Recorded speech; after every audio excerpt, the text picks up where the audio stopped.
Coffee Chats, folks, for your daily live updates. Get the most out of today's episode by participating in the chat. Make sure you ask some questions, be part of the conversation, have a bit of fun, grab a coffee or a tea, take some notes, and get ready to start your day, folks. Quick few housekeeping rules, though. No spamming, no advertising or self-promotion in the chat. That's not on. Be kind and respectful to everyone when participating. And most of all, have a good time. Real estate investing can be your biggest asset. It also can be your most expensive asset when it comes to getting it right or getting it wrong, folks. It can be time-consuming, stressful, and that's why here at Positive, we have what's called a 6-star team, a full-service team that provides integrated wealth and property investing solutions and services simply designed to help you progress towards your goal of passive income through your property portfolio, folks. Make sure you check out our other podcasts on the Positive Mentor Network. Not only is there Wealth Coffee Chats, there's the Urban Property Investor. Drops every Wednesday with straight talking investing strategies and lessons with Sam Saggers. Property Investor Tales. This is where our clients, you guys, share real life stories from property investing, hosted by some of our advisors and strategists. And that's done every fortnight, dropping every Monday. Wealth, Wine and Wisdom, folks, that debriefs the week that was in the world of finance and property, hosted by yours truly, Jason Witten and Andy Fenton on Fridays. Hey, good morning, folks.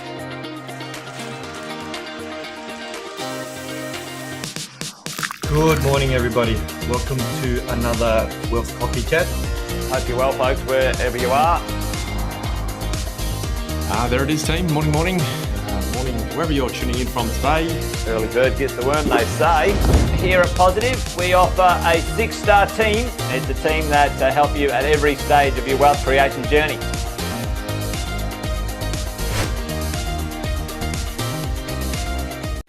General advice disclaimer.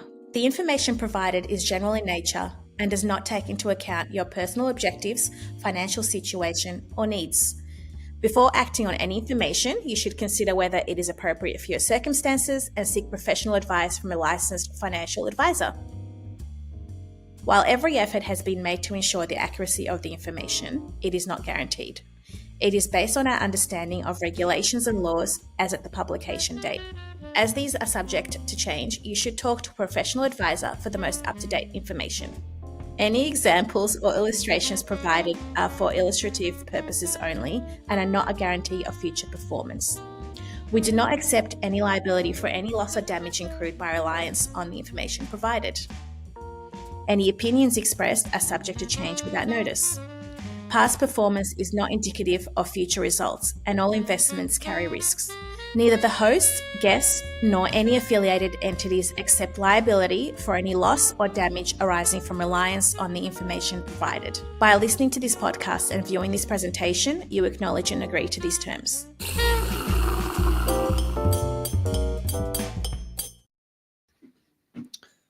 Hey, good morning, team. I hope everyone is doing well. Welcome to another episode of Wealth Coffee Chats with myself, Alex.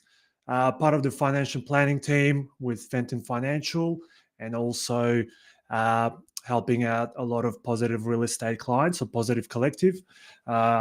So sorry about last week. Wasn't here. I was expecting maybe not, but I was in flight going to Brisbane.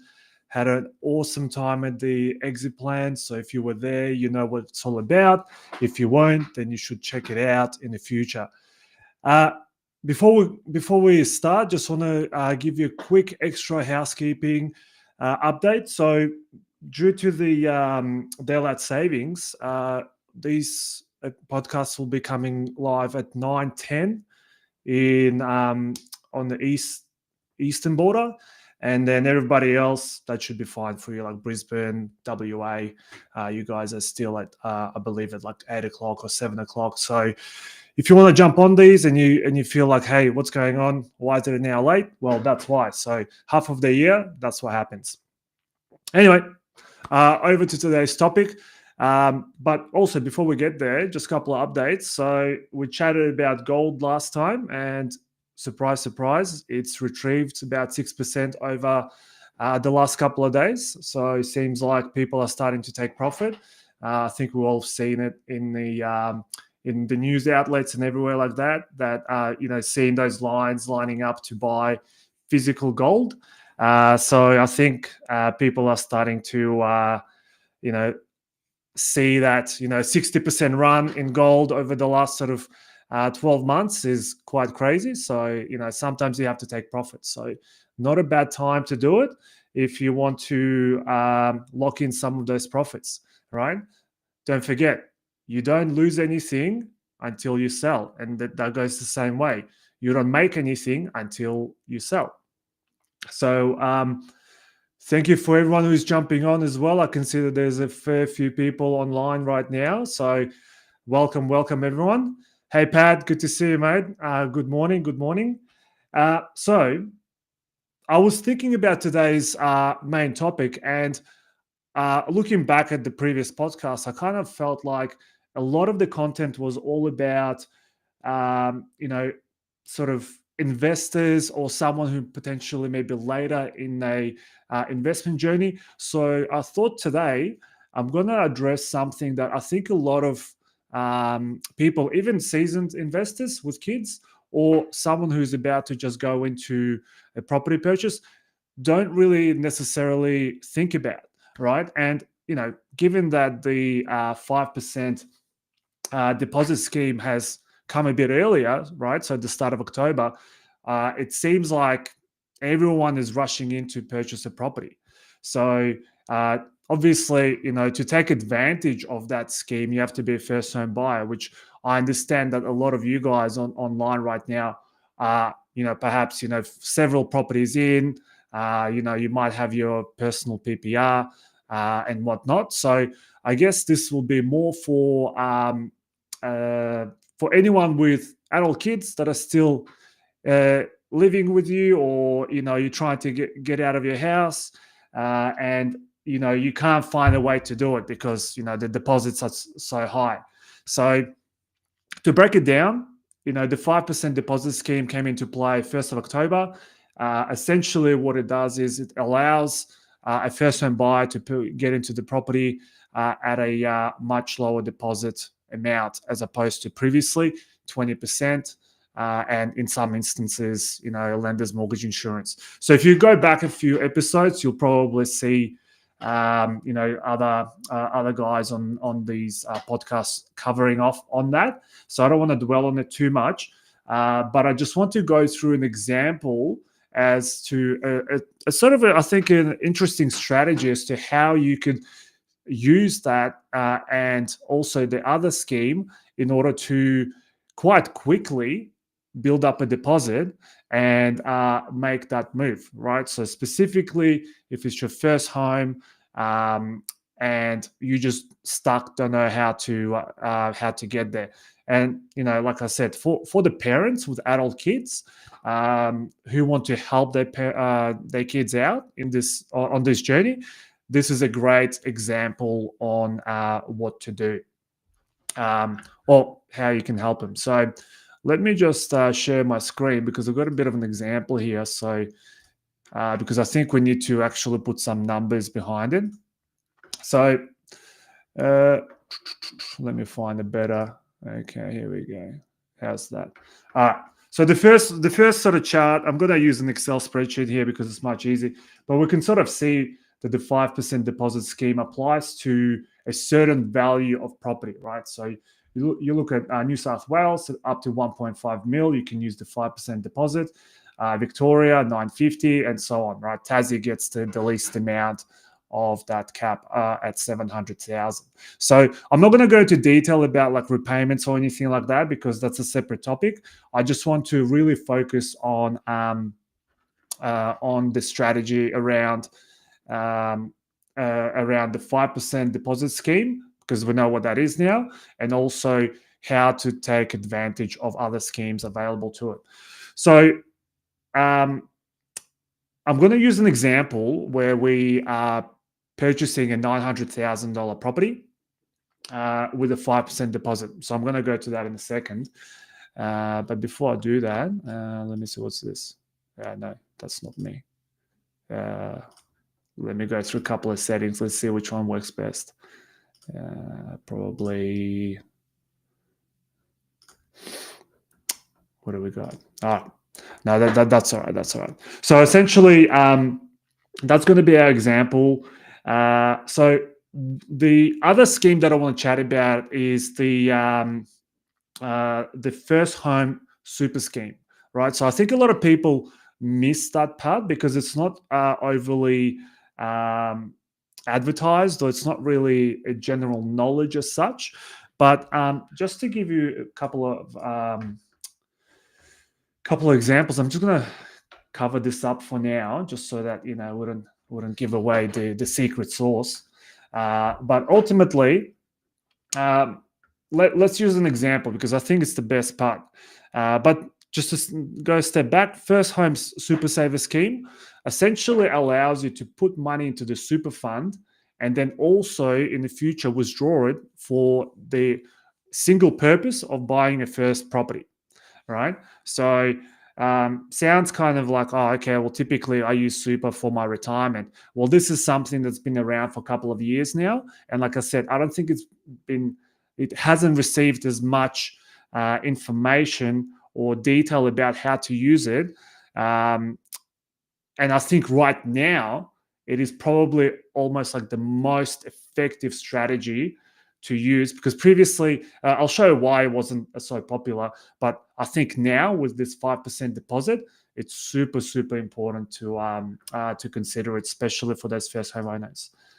So as you can see, we're going to use an example of buying a property for 900,000, which is about the average of between in those cap ranges, and which means that we need $45,000 as a deposit to be able to do that. So let me now expand this out a bit. Can you guys see this all right? I hope you can. Let me zoom this in a little bit more, because I know you'll want to know the details. So a couple of things here, right, with this scheme. So you can only do $15,000 per year. All right, so that's the maximum that you can put into the super fund towards this scheme, and the total amount that you can have is 50,000. Right, so if you think about it, it's basically about 3 financial years plus change for you to get there. Right, so the most important part here is that it's 15,000, 50,000 cap, and that's each. Right, so if you're a couple, you basically double that. And I'll show you why you might want to consider this as a couple as well. The other key things from a tax perspective is that when the money goes in, it's like a normal salary sacrifice contribution, right? So you pay 15% tax on that. And on the way out, you get a 30% tax offset based on your marginal tax rate, okay? All right, that's all. We know the rules now. It's great. So let's go to an actual example, right? Because I think that's probably where it will stick in terms of the detail here. So I think everyone can see that. I consider it's relatively, yeah, that's perfect. All right. So let's assume an individual on $90,000 income, right? So plus minus, you might be a high income earner, you might be a little bit lower than this, but let's just use an average amount of 90,000. So you go about your day, you receive your 90,000 and you pay tax on that. So, about sort of 19,500 in tax. So if we go ahead and use the First Home Super Saver scheme, essentially we still earn 90,000. And then we go all the way up to the maximum of contributions. So we're adding in 15,000 into the super fund for the purposes of buying our first home. So that drops our assessable income, because this 15,000 is treated similar to or the same as the salary sacrifice. So that gives us a bit of an advantage from a tax perspective, because our tax drops from 19,500 to say 14,500, so saving about $4,800 there. So that's already a great benefit, right? Because we're saving 4,800 just doing this. Hey Tim, let me see if I can. Here we go. Hey Tim, my son Michael will be using 5% deposit plus super amount. Yeah, perfect. So this is probably the strategy that your son might be using. So listen to what I'm about to say, because this is probably something that will accelerate your son's ability to potentially get into the market with this strategy. So what I've done here as well, I've actually added the super tax as well, because remember, like how we know with our rules, there's a 15% tax on the way in, as normal with the salary sacrifice. So essentially, your net tax saving, including the super tax, is about $2,500 on the back of making that additional $15,000 salary sacrifice that you intend to use for the first home purchase. So what does that mean? It means that from the 15,000, you will get to keep about 12,750. So don't forget, you've got a couple of options there. You could keep it, you could sit it in cash within the super account if you want to be super conservative, or if you if you want to invest it as part of your just a default investment strategy, then that is obviously going to be exposed to that market fluctuation as well. So if it's been over the last 12 months, then it's probably done quite well, right? So you probably achieved, circa 15% in return if it was sitting in equities, maybe a little bit more. But if it was a sort of, the liberation day early in the year, then you might be down 20%. So, just got to understand the risks there. So, all right. So now we've got this 15,000 in. Great. We've got the capacity to do that. So let's just say we do that over 2 financial years, right? So that's about 25,500 that we can use towards that kitty that will form part of your deposit. So then we also have got this tax saving that we just achieved as a result of the arbitrage in the tax in the tax rates. So all of a sudden, the combination of these two numbers gives us 35,100. So if you're strategic enough, right, you might want to utilize this, because your argument might be, hey, this sounds like it's going to take a long time. And yes, it can take a long time. However, if you strategize and you do one of these sets of contributions before the end of financial year, let's just say May, June, and then, you've got some savings that you want to put towards this, maybe not, let's just dwell on this. And then in July, you've put another $15,000 in, right? So your savings and personal tax, you've got you're building out your deposit in a tax effective way, and also you've got access to it in the next quarter. So the reason why it's a quarter, just like a little accounting thing, is that the super fund has to report that first before you can access it, which takes about a quarter to achieve. So you remember what was our deposit? 45,000. We are already at 35,000, so we're about $10,000 short. So if you have a partner in a similar position, you could be doubling that. So you could be at 70,000 straight away, right? So if you did just those two steps, 15,000 one financial year, 15,000 start of the next financial year, 70,000 is your deposit right there and then, right? As opposed to, saving on, what was that, avocado and toast. It's been a long time since I had to use that. But anyway, if you if that's still applicable, I don't know what's now, like matcha coffee or something. But anyway, if you're foregoing those, you potentially don't have to. But anyway, so you're up to 70,000 right there and then. So that's a pretty good result, don't you think?